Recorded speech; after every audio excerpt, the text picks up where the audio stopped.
Espero que esteja, porque eu gostaria de falar um pouco com você sobre algo muito interessante que se encontra na Bíblia. Está exatamente Mateus, capítulo 25, que fala sobre as 10 virgens, que é uma história muito interessante, na qual Jesus faz uma comparação sobre o reino dos céus. Ele compara essas 10 virgens como o reino dos céus. E eu gostaria de trazer essa reflexão ao seu coração neste dia, né? Para que você possa entender um pouco mais como que funciona essa questão da preparação, essa questão de quem é, quem não é, quem está fazendo, quem não está fazendo, e quem somos nós, na verdade, né? Porque a minha intenção nesse canal é simplesmente de apontar algumas coisas em nós que nos faça perceber realmente quem nós estamos sendo, né, na presença de Deus, e que tipo de pessoas nós estamos nos tornando, ou que tipo de pessoas nós somos, ou que tipo de pessoa nós queremos ser. E a minha intenção neste canal é aproximar você de Deus, é trazer você para mais perto de Deus, porque a palavra do Senhor, ela diz que aquele que se achega a mim, eu também me achegarei a vós. No caso, Jesus falando sobre isso. E eu acho interessante porque quando ele fala dessa forma, eu vejo que existe uma necessidade de eu me aproximar de Cristo. Porque muita gente fala assim, se for da vontade de Deus vai ser, se for da vontade de Deus será, se for da vontade de Deus vai acontecer, se for da vontade de Deus... Poxa, se eu começar a olhar dessa forma, se for da vontade de Deus, então automaticamente eu não preciso fazer nada. Simplesmente eu posso sentar no meu sofá, né? Ligar o meu computador ali e ficar ali o dia inteiro no computador, porque se for da vontade de Deus eu vou sair do computador e eu vou arrumar um trabalho. Se for da vontade de Deus eu vou fazer alguma coisa da vida. Se for da vontade de Deus eu vou viver. Se for da vontade de Deus eu vou morrer. Claro que a vida e a morte estão na mão dele, mas ele confiou a nós também coisas, como por exemplo, você vê na passagem ali de Lázaro, né? Que Jesus chega ali e fala, tire a pedra, e quando o povo tirou a pedra, ele fala, Lázaro, saia para fora. Era da vontade de Deus que a pedra saísse, mas pessoas que foram lá tirar. Não foi Jesus que, passe de mágica, arrancou a pedra, ou por poder arrancou a pedra. Não estou dizendo que ele não tinha esse poder, lógico que ele tinha, ele tem todo o poder, né? Ele tem um nome que está sobre todo nome, e abaixo dele está tudo submetido a esse nome, ao nome de Jesus. Porque Jesus é o único e todo poderoso. Então acho interessante que ele mandou tirar a pedra, e foi as pessoas que tiraram a pedra. Claro que o foco não é essa ministração, o foco é as 10 virgens. Mas o que eu quero dizer para você, que o que você vai aprender nessa passagem é exatamente isso, o que você deveria estar fazendo, o que eu deveria estar fazendo, qual é o meu e o seu comportamento diante disso, beleza? Então vamos para a leitura, Mateus capítulo 25. Mateus capítulo 25, dos versículos em diante até o 13. Que é o mais essencial para mim falar agora nesse momento. Então o reino dos céus será semelhante a 10 virgens, que tomando as suas lâmpadas, saíram ao encontro do esposo. E 5 delas eram prudentes e 5 loucas.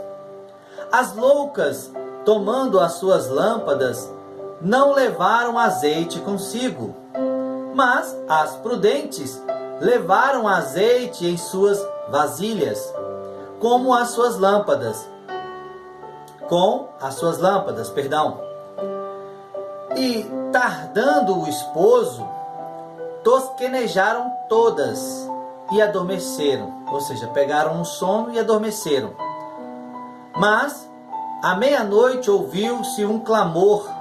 Aí vem o esposo, saí-lhe ao encontro.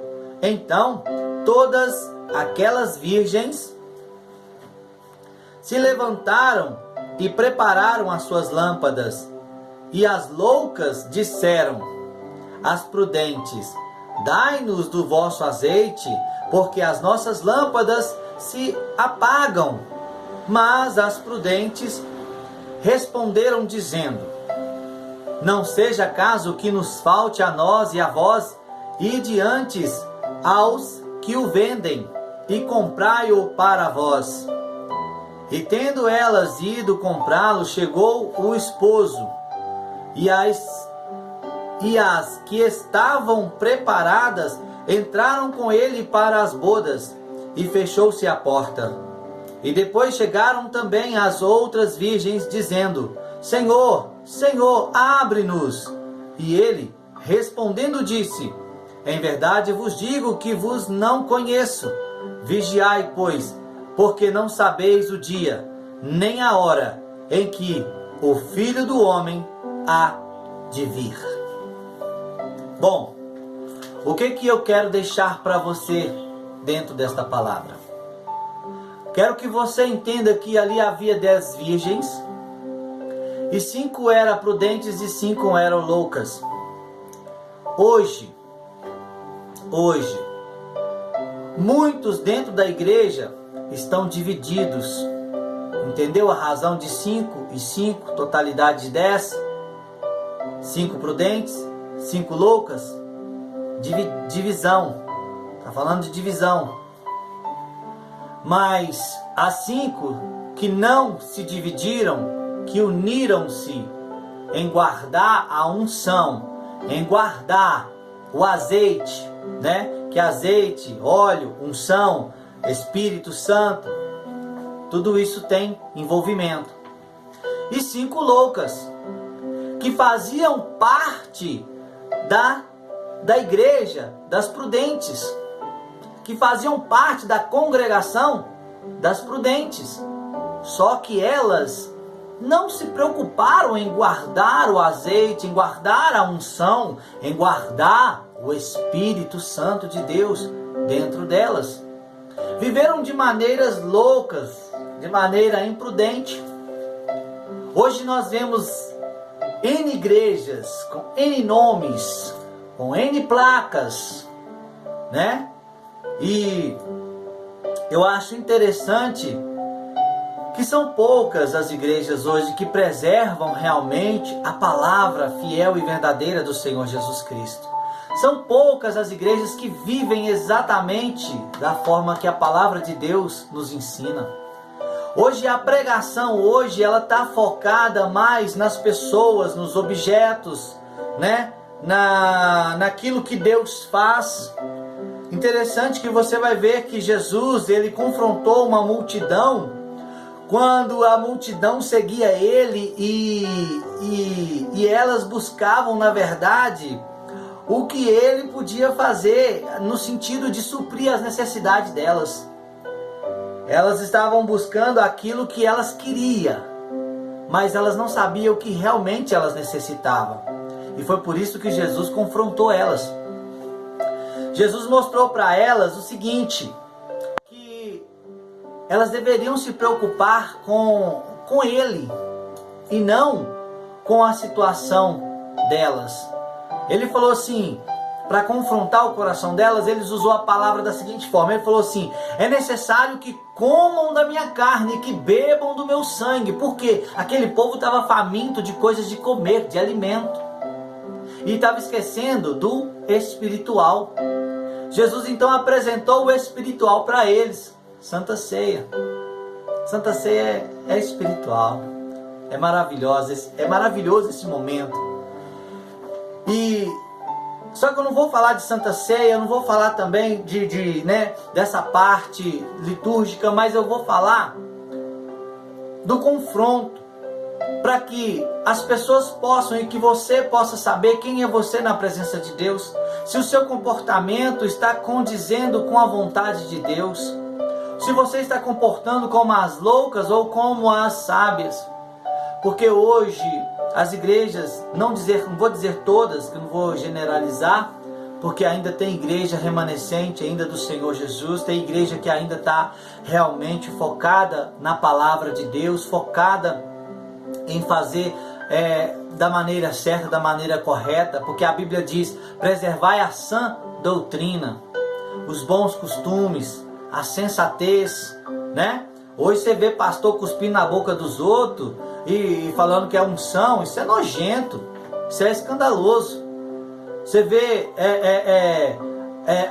apóstolas assumindo posturas de que é mais autoridade do que Jesus. Você vê homens pregando, falando que é mais autoridade do que Jesus. Como uma vez eu vi um vídeo, um homem disse o seguinte: irmãos, um dia eu fui expulsar um demônio e aí o demônio não saía no nome de Jesus. Aí sabe o que eu fiz? Eu revoltei e mandei ele sair, e aí ele saiu. O que ele estava dizendo? Que o nome de Jesus nem sempre é suficiente. Foi ele que falou. Essas são as palavras dele. Se na vida dele o nome de Jesus não é suficiente, que ele vive a vida dele da maneira que ele achar melhor.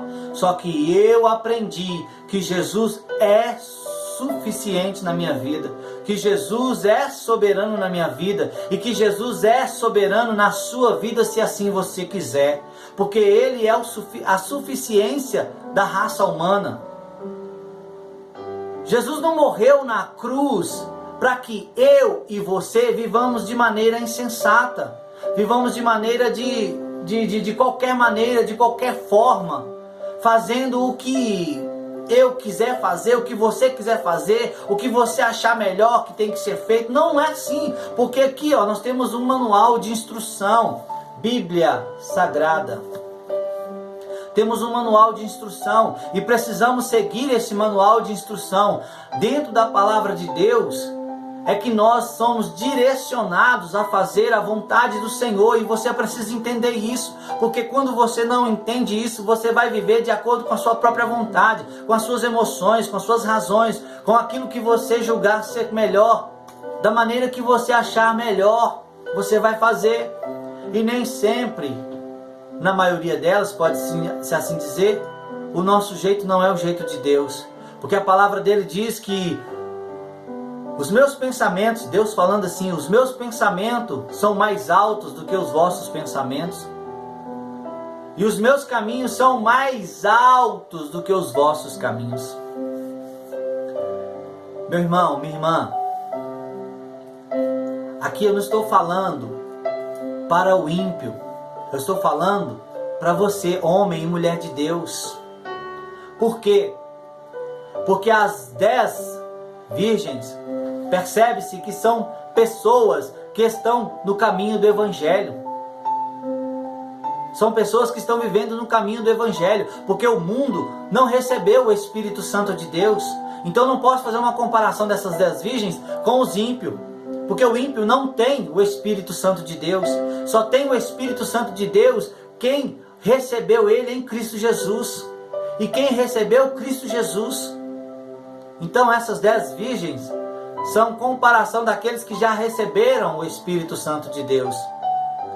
Só que Paulo nos diz e nos ensina o seguinte: não apagueis o Espírito em vós. Como que nós apagamos o Espírito em nós? Dando ouvido a crenças e doutrinas mundanas. Porque o mundo tem a sua maneira e o seu jeito de viver. E nós precisamos ter também o jeito de Deus, não o nosso jeito e maneira de viver. Muita gente acredita que para ser salvo só fazer o bem, viver bem, cuidar da saúde, cuidar disso, cuidar daquilo. Não, você tem que cuidar da sua vida espiritual. Todos os dias se arrependendo do seu mau caminho. Eu oro a Deus para que o Espírito Santo de Deus possa nos mostrar o nosso verdadeiro eu na presença dele. o nosso verdadeiro ser pecaminoso diante dele, para que possamos nos arrepender e nos converter e enxergar verdadeiramente a realidade de quem nós somos na presença dele. Então pense um pouco, não se iluda com doutrinas pagãs, com doutrinas que satisfaçam o seu ego, com doutrinas que alimente o seu ser humano, mas que não alimenta o seu espiritual. Por que muitas das vezes você vai à igreja, você busca ali a presença de Deus, entre aspas? Porque na verdade muitas das vezes você vai movido por um interesse pessoal, próprio. Vou lá que Jesus vai me dar minha casa, vou lá que Jesus vai me dar um carro, vou lá que Jesus vai me dar isso, que Jesus vai me dar aquilo. Aí ele fala para você: aquele que não comer da minha carne, não beber do meu sangue, não tem parte comigo. Jesus está te chamando para um compromisso mais profundo. Ele está falando de santa ceia, ele está falando de cear com ele, de compactuar com ele, de compartilhar com ele, de ter vida com ele, de fazer o que ele manda, de fazer aquilo que ele agrada e não aquilo que você agrada. Porque servir a Deus não compete a servir a nós mesmos. Compete a servir a Cristo, a fazer o que Cristo nos manda fazer. Então, se posicione, cuide da pessoa, do Espírito que está dentro de você, o reverencie, preste mais atenção, o ame, invoque ele para a sua vida, para poder ele fazer você entender o que está acontecendo dentro de você, que muitas das vezes você já nem lembra mais como que é servir ao Senhor, não sabe mais o que é jejuar, não sabe mais o que é ter uma vida de preparação no Evangelho, não tem nem ideia do que é a armadura de Deus. Que crente você é? Que crente que você é? Que muitas das vezes você conhece a conduta de uma igreja, conhece a linha de raciocínio da igreja que você congrega, conhece muito bem o seu pastor, conhece muito bem as pessoas que estão ali na igreja, mas não conhece nem o que é a armadura de Deus. Nunca ouviu falar, talvez não, já ouviu falar, né? Claro, qual crente que nunca ouviu falar? Do capacete da salvação, da couraça da justiça, da espada da fé, né? A espada do Espírito, o calçado da preparação do Evangelho. Oh, meu irmão, lê mais a palavra, foque mais na palavra, preste mais atenção na palavra. Vamos ser como aqueles crentes, né, de uma certa cidade onde Paulo foi pregar, e aí, se eu não me engano, bereanos, aí eles ouviram Paulo pregando aquela coisa toda e falando de Deus, e aí o que acontece? Eles não se manifestaram. Eles falaram assim: olha, nós vamos para casa e vamos dar uma lida, e amanhã retornaremos e aí diremos se o que você disse realmente é da vontade de Deus. E eles foram para casa pesquisar as Escrituras. E no outro dia, quando eles voltaram, eles falaram com Paulo da seguinte forma: realmente, tudo que você falou condiz com as Escrituras, ou seja, com a palavra de Deus. Você realmente é homem de Deus. E eu te falo uma coisa: não fique no que eu estou falando, não. Pesquise. Busque saber se o que eu estou falando é de Deus, se o que eu estou falando é verdadeiramente da vontade de Deus. Procure saber, tenha curiosidade em querer conhecer esse Cristo maravilhoso, que morreu por mim, morreu por você, para que você tenha liberdade para escolhê-lo. E quando você o escolhe verdadeiramente, ele te tornar livre, porque a palavra diz, Jesus falou sobre isso: se o Filho vos libertar, verdadeiramente sereis livres. E você está preso porque ainda verdadeiramente não foi livre. Então busque o Senhor Jesus com mais intensidade, com reverência, prestando atenção. Quem é Jesus na sua vida? Quem é Jesus na sua vida? Pare e pense. Porque como nós lemos aqui em Mateus 25, no finalzinho do capítulo 13. Guardai, pois não sabei a hora e nem o dia em que o noivo virá. Jesus voltará. Com toda certeza, com todas as forças dos meus cromossomos, dos átomos dentro de mim, que Jesus voltará. Com toda certeza. Agora, cuidado, para que quando Ele voltar, Ele não te pegue como as 5 loucas, que não está dando a mínima para a unção, não está se importando com a pessoa do Espírito Santo, que tanto faz, tanto fez. Depois não adianta ficar batendo na porta, falando como muitos: Senhor, eu orei em Teu nome, eu clamei em Teu nome, Senhor, eu fiz isso, eu fiz aquilo, e papapá em Teu nome, Pai, eu orei, e aí o paraplégico, o paralítico levantou da cadeira, fiz cura, realizei milagres e tal em Teu nome. Não vai resolver. Porque o que manda para Deus é o seu caráter perante Ele. Não é as coisas que Ele faz em você e por você, mas é o seu caráter. Prestai atenção e fique ligado o que o Espírito diz às igrejas. Amém? Essa é a reflexão que eu quero deixar para o teu coração. Pense com muito carinho, com muito amor, porque é a tua vida que está em jogo. Pense nisso. No mais, um beijo no seu coração e que Jesus te abençoe sempre e abre os teus olhos para que você possa enxergar a realidade da sua vida. Meu irmão, minha irmã, que a graça do nosso Senhor e Salvador Jesus Cristo esteja aí com todos vocês. Em nome de Jesus. Amém. Amém. Glória a Deus.